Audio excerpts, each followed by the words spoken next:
This is the sort of test you dream about. First you go to the Ferrari factory in Maranello and have a poke around whilst they dig out an F12 Berlinetta for you. Some nice prototypes of the new LF there. Oh, and a few £1 million worth of 250 GTO. Finally, F12 located, we roll out of the famous factory gates and head south. The Berlinetta's front engine layout says GT car, but its performance figures scream supercar. To decide which it is, we've got two very special cars waiting for it on some sunny, deserted roads up in the Italian hills. To test its supercar credentials, we've got the Lamborghini Aventador. And to test its GT credentials, we've got the Aston Martin Vanquish. Now, before we go into all the driving stuff and what a good GT it is, we've got to say something about this steering wheel. Well, it's just bizarre when you look at it first of all. It's square, basically, and yet it's actually really lovely to hold. It just works. It really is the most costy of the cars here, and it's so soothing. Around town, you can just listen to the burble of the engine, the suspension soaks everything up, and you really can imagine crossing continents in the Vanquish. However, when you get to roads like this, they're fairly broken, to be honest. It's like the Italians really haven't got quite enough money to repair their roads. They're even worse than the British ones. So you do need to press both the dampers and the sport button, because otherwise the body control just loses it, to be honest. So we know the Vanquish has got it as a GT car, but it has also got 565 brake horsepower, a carbon fibre body. So it ought to cut it as a sports car, a supercar really as well. It's the top of the Aston range. It's here that, to be honest, it does just fall down slightly. Part of the problem is the gearbox. It's still a ZF torque converter, and it works, it's not bad, but in the company it's keeping here, it just feels a bit lacklustre, to be honest. The steering's actually really nice. I can just feel it losing control of the bumps there.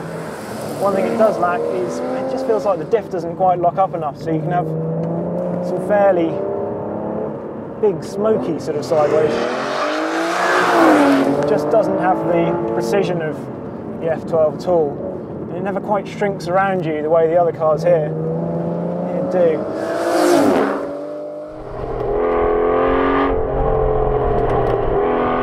Certainly sounds every bit as good as the other two cars here though. That V12 is absolutely epic.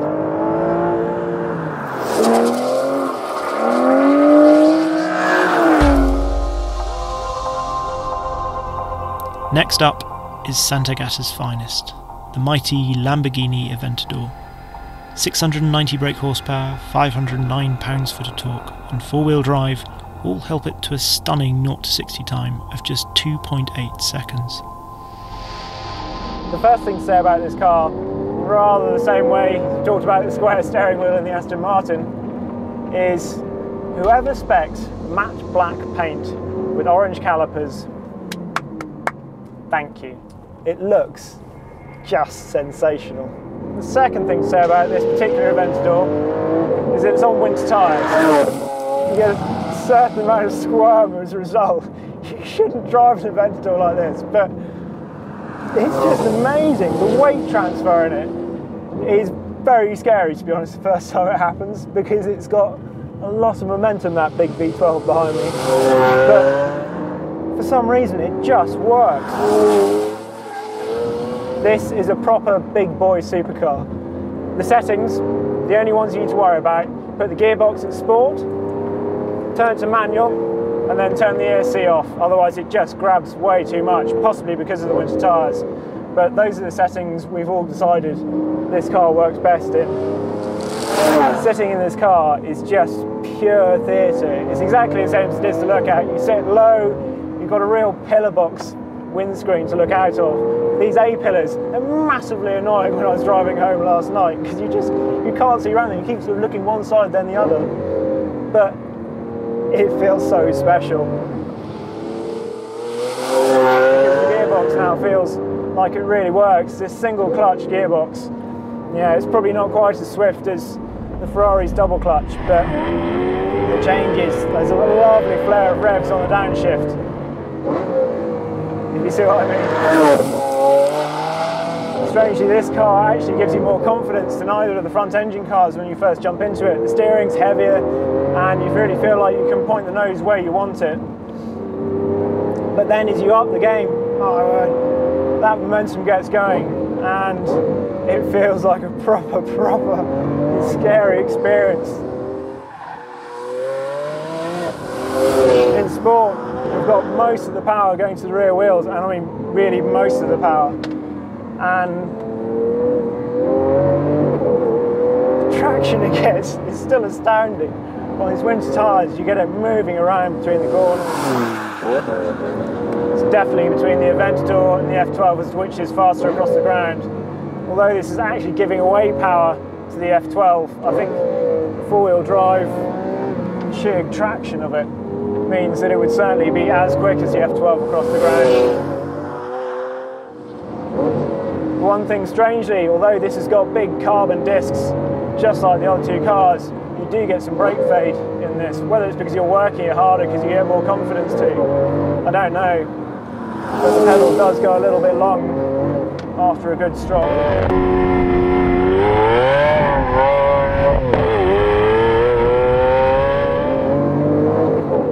You just feel that momentum build through a corner, and it seems to hang on to it, which is quite intimidating, but it's so flipping exciting to drive this car. It's as exciting to drive as it is to look at, and I can't pay a much bigger compliment than that. All of which brings us to the Ferrari. Its 6.3 litre V12 is the most powerful engine here, and a 0 to 60 time at 3.1 seconds makes it the quickest road-going Ferrari ever built. It has undoubtedly the most tech of the group too, and the most sophisticated aerodynamics. And it also looks like the most compact car here. But how does it compare to the Aventador as a supercar proposition? Well, if I tell you that a couple of old Italians pulled up in a Punto and they didn't even pay this one bit of attention, they walked straight over to the Lambo. I think that tells you all you need to know about the presence. It can't compete with the Aventador on looks.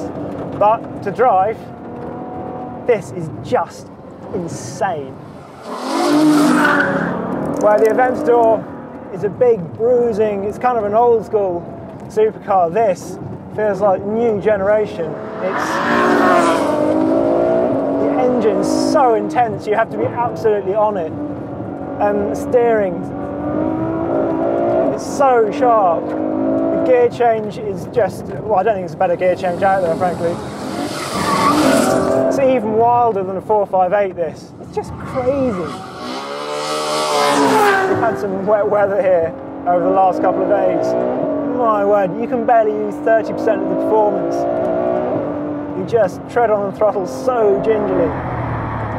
You need the hands of a surgeon and the feet of a ballet dancer, to be honest, to kind of keep this thing all pointing the way you want, which isn't always in a straight line, to be honest. In some ways it's quite hard to get into a rhythm with this car because it's so edgy and you just feel like you've had Red Bulls sort of intravenously piped into your veins. The Aventador probably flows slightly better, but this is just the biggest adrenaline hit out there. It's phenomenal. 730 brake horsepower, you're trying to put it through the rear wheels. So how does the F12 stack up as a GT car? Well, put in auto for a moment, sacrilege I know, and cruise along. It works. It's definitely not as impractical as the Aventador, but it never lets you forget that it's a sports car at heart, supercar at heart I suppose. The seats are definitely firmer than the Vanquish, and even on the motorway it still thumps across the expansion joints. You can put it in the bumpy road setting, as it says on here, with the dampers, and it does work. You know, it's perfectly comfortable, but it always feels slightly like it's straining at the leash. It's like one of those energetic dogs that never seems to run out of energy. As soon as you get up from the chair, it's, oh, we playing, let's go. So it would never really relax you across a long journey, but you could definitely do it, and you certainly fit a lot of luggage in. And when you got there, my word, you would have the most awesome time.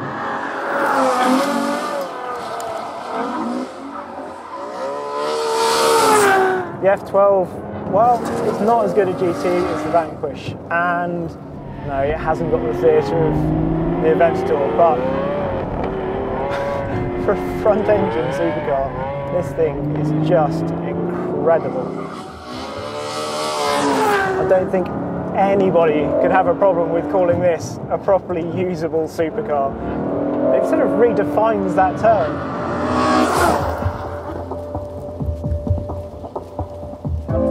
It really was as magical a test as we had hoped and dreamed it would be, one that we'll talk about for years to come. These are 3 astonishing, spine-tingling, occasionally flaming V12 supercars. They make you want to keep driving until the light or the road runs out.